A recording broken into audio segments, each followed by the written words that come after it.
Hi, my name is Ahmed. I come from the glorious country of Iraq, and I'm a born Muslim. My problem is that I practiced Islam when I was... Brother, first we request questions from the non-Muslims. Once all the questions from non-Muslims are over, inshallah, we'll give you a chance. Yeah, but I'm telling you my problem only. Okay. But you said you're Ahmed and you're a born Muslim. I am born Muslim. But now are you a Muslim or not? I'm agnostic. Oh, so now you have left the religion of Islam.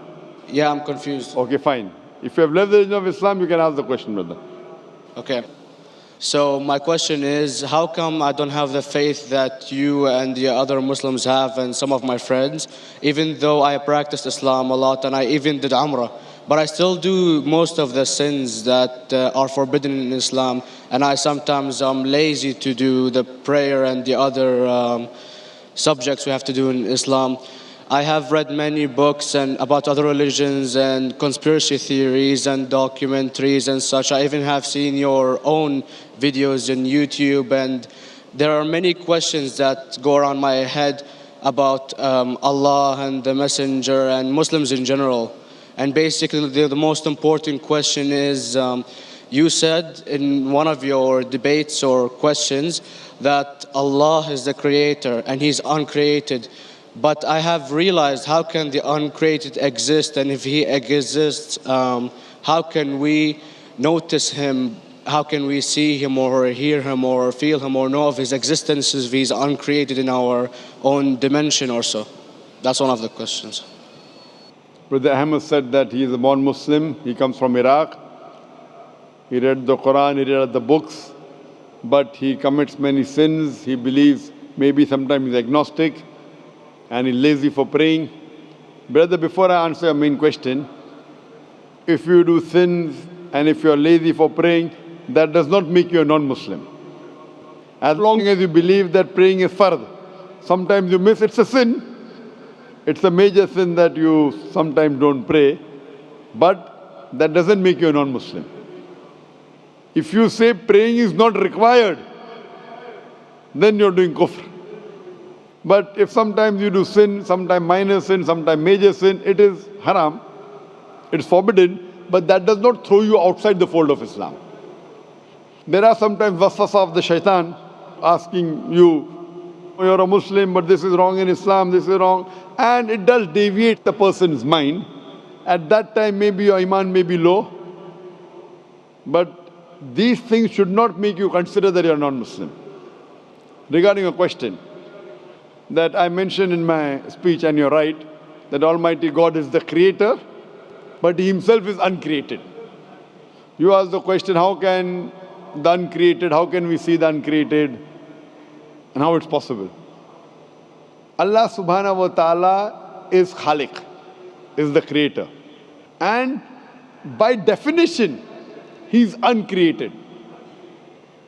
Because normally people say that when they try and prove in logic that everything has a creator, who created this table, the carpenter, from where he got, from the tree, who created the tree, so it goes back to Allah.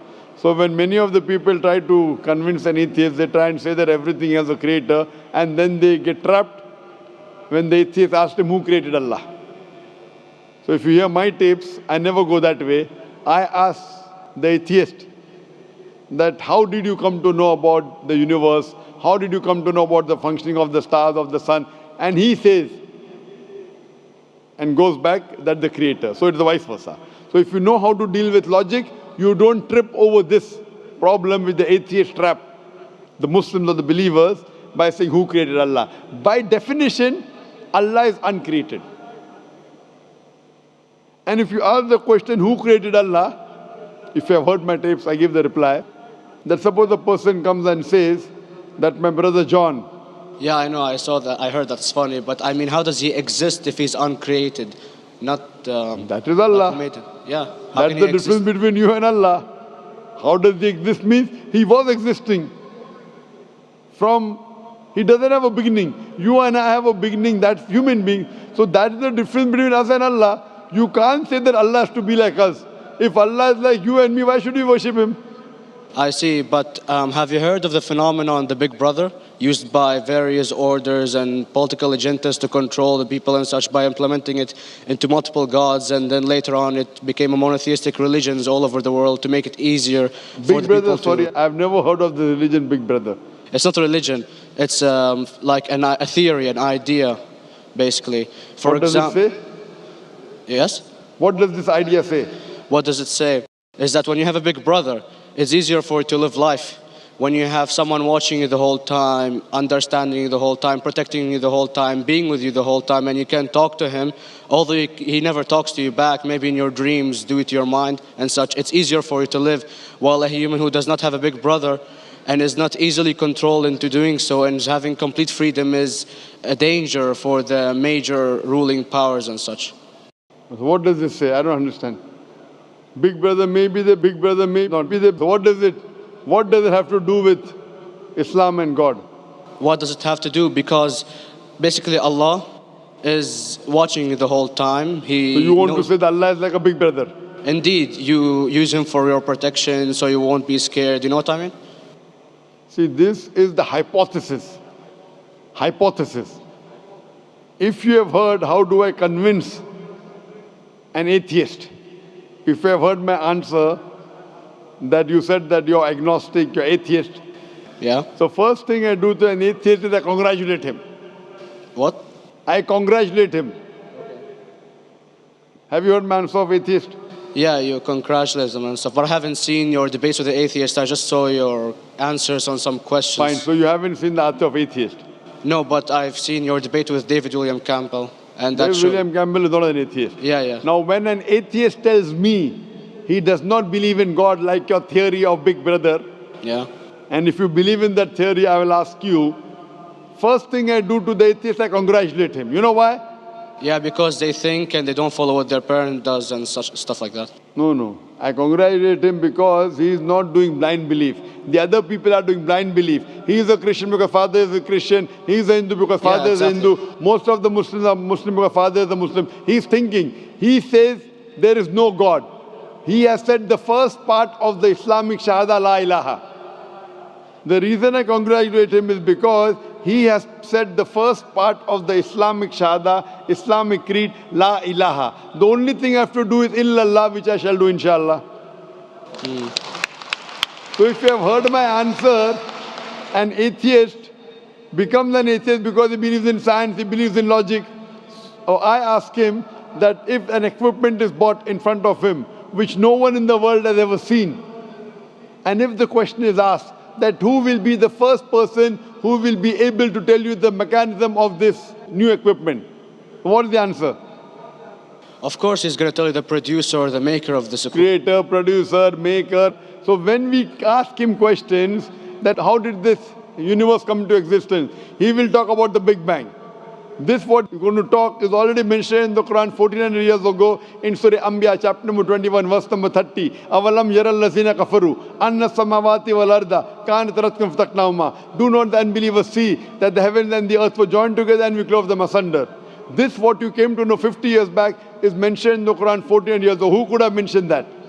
Well, in various civilizations in like 2000 or 5000 BC before Islam came or Christianity itself, there was various civilizations that are good in astronomy and they know more about our solar system than we do now, sadly. Brother, your knowledge of science is little, not in-depth. I do agree. There are certain things which were known as hypotheses.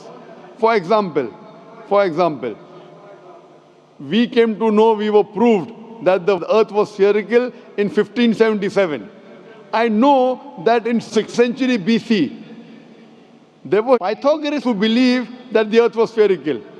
But the same Pythagoras who believed the earth was spherical also believed that the earth was the center of the universe, which is wrong. You show me one civilization which believes 100% what the Quran has mentioned. I challenge you. What you say, so do you mean to say there was a person who said, okay, this civilization, out of 100 things, these 2 things are right. Out of 100 things, these 5 things are right. Out of this 100, and picked and chose. Who can do that? No one besides the Creator. Even if you know that there were 10 different civilizations, hundreds of civilizations, there is not a single civilization that you know in the past which knew 100% of science what we know today. So where is your logic? Where is your theory?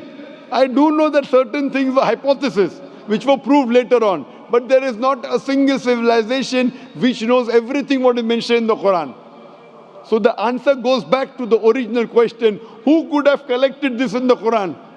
Someone 1400 years back, could he do and say, okay, out of these 100 things, these 3 are right, out of these 100 things, these 2 are right, out of this, it's not possible. Mathematically, it's not possible. Well, you never gave the idea of extraterrestrials or so. I mean, knowledge is power. And brother, I'm asking you a simple question. We are not come here to have a debate. Yeah. I'm asking you a question. Point out a single civilization. You're asking something else. Yeah. We are not here to discuss. You can come in the room and discuss. You ask a question, I'm giving you the answer. You gave about old civilization. I told you you're right. But out of 100 things, 98 they were wrong. So I'm asking you, who could have mentioned this in the Quran? You're talking something else now.